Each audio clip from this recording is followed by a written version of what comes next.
प्रिय साथियों, आज हम डिस्कस करेंगे कि क्या भारत का राष्ट्रपति तीनों सेनाओं का वास्तव में कमांडर इन चीफ होता है।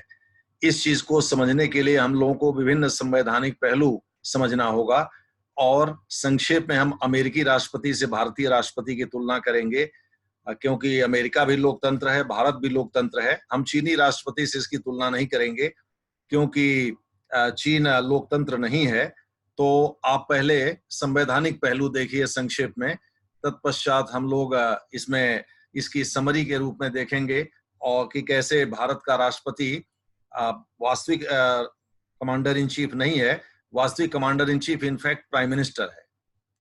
तो देखिए इसमें अनुच्छेद 53(2) और 53(3) को पहले देखिए।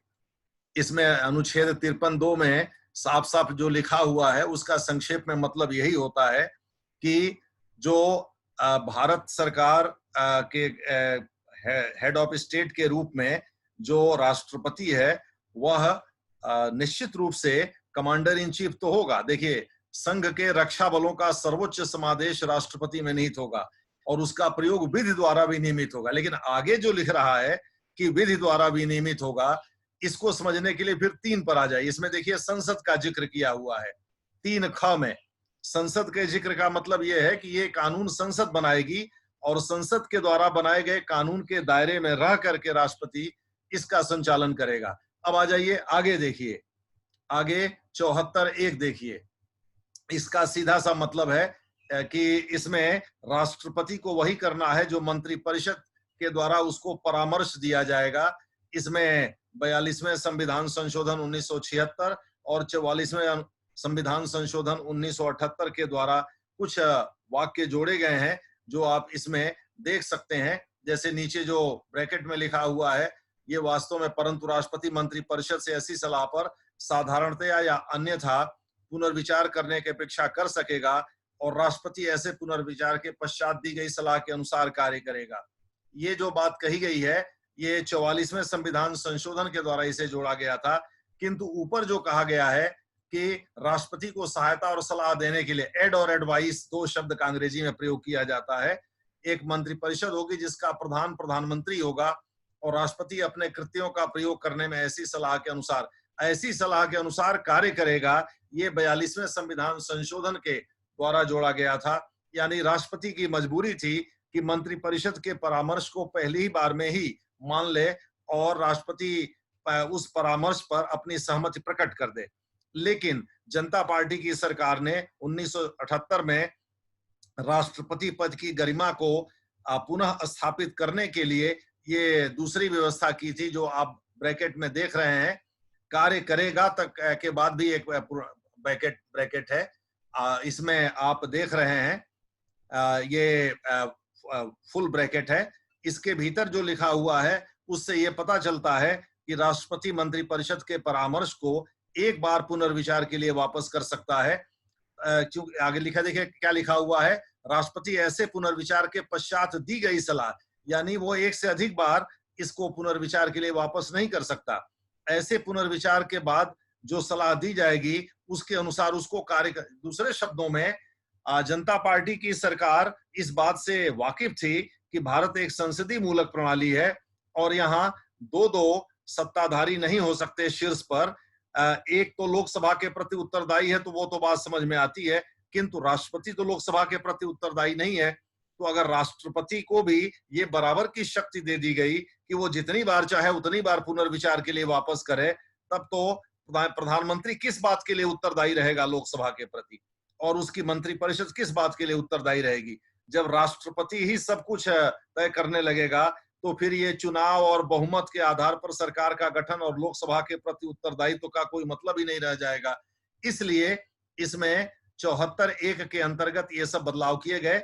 हाँ, ये जरूर है कि जनता पार्टी की सरकार ने राष्ट्रपति पद की गरिमा को पुनः स्थापित करने के लिए, या आप कह सकते हैं रिस्टोर करने के लिए, वापस करने के लिए 44वें संविधान संशोधन को पारित करवाया संसद से। और उस समय इंदिरा गांधी की पार्टी जो कांग्रेस आई थी राज्यसभा में, उसके पास बहुमत थी, उसने भी इसका सपोर्ट कर दिया। और इस प्रकार से चूंकि इंदिरा गांधी को इस प्रकार से ये बात पता चल गई थी कि अगर हम रोड़ा अटकाएंगे तो लोग हमसे खफाएं तभी तो हमको हराए हैं, तो आगे भी हमारे लिए दिक्कतें होंगी। इसलिए इंदिरा गांधी ने जनता पार्टी के द्वारा जो संशोधन किए गए, जिसमें व्यापक संशोधन इमरजेंसी संबंधी प्रावधान में किए गए और इन सब चीजों में किए गए, उन सब में इंदिरा गांधी की पार्टी ने यानी कांग्रेस आई ने सरकार यानी उस समय जनता पार्टी की सरकार थी, उसका समर्थन किया। अब आ जाइए 75(3) देखिए। 75(3) में साफ साफ कहा गया है कि मंत्रिपरिषद लोकसभा के प्रति सामूहिक रूप से उत्तरदायी होगी। दूसरे शब्दों में, एक भी मंत्री अगर कुछ गड़बड़ करेगा तो समूची मंत्रिपरिषद लोकसभा के प्रति जवाबदेह होगी। और चूंकि मंत्रिपरिषद का निर्माण 75(1) के अनुसार प्रधानमंत्री के परामर्श पर होता है, तो जाहिर है प्रधानमंत्री इस दायित्व से बच नहीं सकता और प्रधानमंत्री भी इसी तरह से इस सामूहिक उत्तरदायित्व में शामिल होगा। व्यक्तिगत उत्तरदायित्व राष्ट्रपति के प्रति होता है, सामूहिक उत्तरदायित्व जो लोकप्रिय सदन है, जैसे संघ में जो ये लोकसभा है और राज्यों में विधानसभा है, इन्हें लोकप्रिय सदन या निचला सदन कहा जाता है, इनके प्रति ये उत्तरदायी होंगे। अब आ जाइए इन चीजों के बाद जो समरी है उसको हम समझाते हैं। देखिए ऊपर लिखा, ये इसमें जो लिखा हुआ है उसको पढ़िए। भारतीय संविधान के अनुच्छेद 53 के अनुसार यद्यपि राष्ट्रपति तीनों सेनाओं का कमांडर इन चीफ होगा, किंतु अपनी शक्तियां संसद के द्वारा बनाए गए कानून के दायरे में ही प्रभावी होगी। किंतु उसकी शक्तियां संसद के द्वारा बनाए गए कानून के दायरे में ही प्रभावी होंगी। दूसरे शब्दों में, कमांडर इन चीफ राष्ट्रपति तो हुआ, किंतु उसकी जो शक्ति है वो संसद यानी कि प्राइम मिनिस्टर भी केवल एक तरफा उसको परामर्श नहीं दे सकता। प्रधानमंत्री के हाथ भी संसद के द्वारा बनाए गए कानून से बंधे हुए हैं, लेकिन संसद वही कानून बनाती है जो प्रधानमंत्री चाहता है।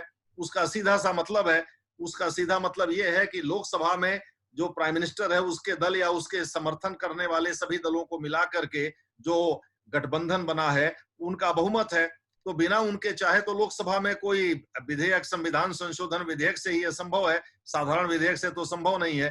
तो संविधान संशोधन विधेयक बिना प्राइम मिनिस्टर के चाहे उस सदन में पारित हो ही नहीं सकता। इसका सीधा सा मतलब है कि संसद जो कानून बनाएगी उस कानून में प्राइम मिनिस्टर की अहम भूमिका होगी, और वो ऐसा कानून क्यों बनवाएगा जो उसी के पर कतर दें। तो जाहिर है कि prime minister he real commander in chief होता है।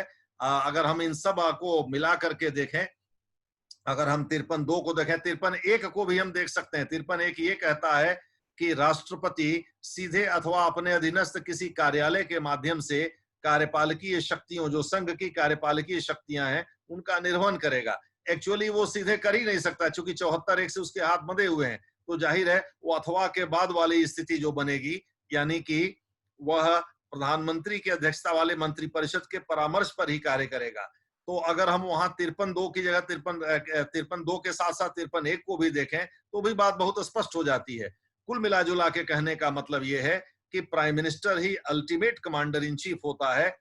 भले ही उसका कहीं नाम नहीं आता क्योंकि वो राष्ट्राध्यक्ष नहीं है, राष्ट्राध्यक्ष राष्ट्रपति है। लेकिन प्रधानमंत्री जो चाहता है वो, इसीलिए आजकल आप देख रहे हैं कि इस समय चीन के साथ जो कुछ भी हो रहा है उस समय उसके केंद्र में प्रधानमंत्री ही है, राष्ट्रपति नहीं है। दूसरे शब्दों में, सेनाओं को जो आदेश देना है, जिस तरह से चीजें करनी है, वो प्रधानमंत्री ही करेगा। अब नीचे देखिए, इसका अर्थ यह हुआ कि भारत का राष्ट्रपति, अमेरिकी राष्ट्रपति भारतीय सेना का वास्तविक कमांडर इन चीफ नहीं है। बिल्कुल नहीं है। अमेरिकी राष्ट्रपति को व्यापक शक्तियां दी गई हैं। जहां तक फ्रैंकलिन डी रूजवेल्ट के शासनकाल का सवाल है, उसमें अमेरिकी राष्ट्रपति को बहुत व्यापक शक्ति मिली, और फर्स्ट वर्ल्ड वॉर के दौरान भी अमेरिकी संसद ने संशोधन करके वहां के संविधान में अमेरिकी राष्ट्रपति को बहुत व्यापक शक्ति प्रदान की। दूसरे शब्दों में, वहां चूंकि सेपरेशन ऑफ पावर है अमेरिका में, बड़ी सिंपल सी बात है, सत्ता का पृथक्करण है। यानी वहां कांग्रेस का कोई भी व्यक्ति न तो वहां कैबिनेट में शामिल हो सकता है, और न ही राष्ट्रपति बन सकता है, और न ही कोई राष्ट्रपति वहां का कांग्रेस का मेंबर होता है। तो यहाँ की तरह से नहीं है कि वहां दोनों सदनों की संयुक्त बैठक को वो संबोधित कर रहा है, और जब तक कांग्रेस के द्वारा पारित किसी विधेयक पर वो हस्ताक्षर नहीं करेगा तो वो कानून नहीं बनेगा। सामान्य स्थिति में वो हस्ताक्षर करता है, लेकिन मतभेद की स्थिति में क्वालिफाइड वीटो का जब वो प्रयोग करता है तो ऐसी दशा में बिना उसके सिग्नेचर के भी वहां कानून बन जाता है। तो वहां के अमेरिकी राष्ट्रपति को, संघ के राष्ट्रपति को बहुत व्यापक शक्ति, यानी वो रियल हेड ऑफ स्टेट भी होता है, रियल हेड ऑफ गवर्नमेंट भी होता है, और वो रियल कमांडर इन चीफ भी होता है। उसके आदेश को वहां कोई भी टाल नहीं सकता, यानी सेना उसके आदेश को नहीं टाल सकती, क्योंकि अमेरिका में प्रधानमंत्री जैसी कोई व्यवस्था नहीं है, क्योंकि वो संसदीय मूलक प्रणाली नहीं है। तो अब आ जाइए नीचे, अब इसका सार देखिए। तो अब प्रश्न ये उठता है कि भारत में सेना का वास्तविक कमांडर इन चीफ है, पहले ही आपको बता दिया। इसका उत्तर सिंपल है, प्रधानमंत्री। अब 53-2, 53-3, 74-1, 75-3 को अगर एक साथ मिलाकर पढ़ा जाए तो आप देखेंगे कि हमने ब्रिटिश प्रणाली को अपनाया है, जिसे वेस्टमिंस्टर सिस्टम या मॉडल कहते हैं। उसके अंतर्गत जैसे वहां क्राउन सांकेतिक अध्यक्ष भले ही हैं, लेकिन सभी फैसले वहां का प्रधानमंत्री लेता है, और प्रधानमंत्री जो राय देता है उसी के अनुसार वहां के क्राउन के द्वारा डिसीजन लिया जाता है। अपने मन से बिल्कुल वहां पत्ता भी नहीं हिल सकता। यहाँ के राष्ट्रपति से भी कमजोर स्थिति वहां के क्राउन की भी है। उसी ढांचे को हमने भी अपनाया है। यहाँ का राष्ट्रपति जो हेड ऑफ स्टेट है, वह वास्तव में एक सांकेतिक अध्यक्ष है या केवल संवैधानिक प्रमुख है। वास्तविक सत्ता प्रधानमंत्री में निहित होती है। लॉजिक सिंपल है, वो आपको समझा दिया गया। क्योंकि प्रधानमंत्री द्वारा गठित जो मंत्रिपरिषद है वह लोकसभा के प्रति उत्तरदायी होती है। जाहिर है, जब उस जिसके सर पे ताज उसके सर पे गाज, जो शेक्सपियर कहता है, जब वह ये जिम्मेदारी लेता है, जब वह सदन के प्रति जवाबदेह होता है, तो ऐसी स्थिति में राष्ट्रपति के हाथ में यह सत्ता कैसे दी जा सकती है। आज देख रहे हैं, आज की डेट में वो कितनी आलोचना झेल रहे हैं नरेंद्र मोदी, चाहे वो विरोधी दलों द्वारा हो, चाहे वो किसी अन्य मीडिया या किसी अन्य हाउस के द्वारा हो। तो जब सब कुछ वो करेगा और उसके हाथ में आप पावर नहीं देंगे, तो वो काहे के लिए जो है ये सब बवाल मोल लेगा। तो स्पष्ट है कि प्रधानमंत्री ही वास्तविक कमांडर इन चीफ होता है भारत में, और अमेरिकी राष्ट्रपति से उसकी स्थिति जुदा है। अमेरिकी राष्ट्रपति वहां राष्ट्रपति के नाम से कमांडर इन चीफ बनता है, प्रधानमंत्री कमांडर इन चीफ नहीं कहलाता है, कमांडर इन चीफ राष्ट्रपति कहलाता है। लेकिन अमेरिकी राष्ट्रपति की तरह से ही भारत में प्रधानमंत्री वास्तविक कमांडर इन चीफ होता है। हाँ, ये जरूर है कि अमेरिकी राष्ट्रपति की जो शक्ति है वो सीमित करने के लिए वहां बहुत पापड़ बेलना पड़ेगा। पहले तो 2/3 बहुमत कांग्रेस में चाहिए और 3/4 राज्यों का समर्थन चाहिए। यहाँ इसके लिए सिंपल संविधान संशोधन संसद कर देगी, राज्यों की सहमत की जरूरत नहीं पड़ेगी, तो भी उसकी ये हैसियत बदल जाएगी। तो ये बात है। तो अब हम लोगों ने भारत के राष्ट्रपति और अमेरिकी राष्ट्रपति का इस मामले में कंपैरिजन किया, और साथ ही भारत के प्रधानमंत्री और अमेरिकी राष्ट्रपति के बारे में भी कंपैरिजन किया। अभी इस समय जो स्थिति चल रही है उसको देखते हुए ये एक प्रासंगिक टॉपिक था, जिसको हमने सोचा कि आज डिस्कस करते हैं। धन्यवाद।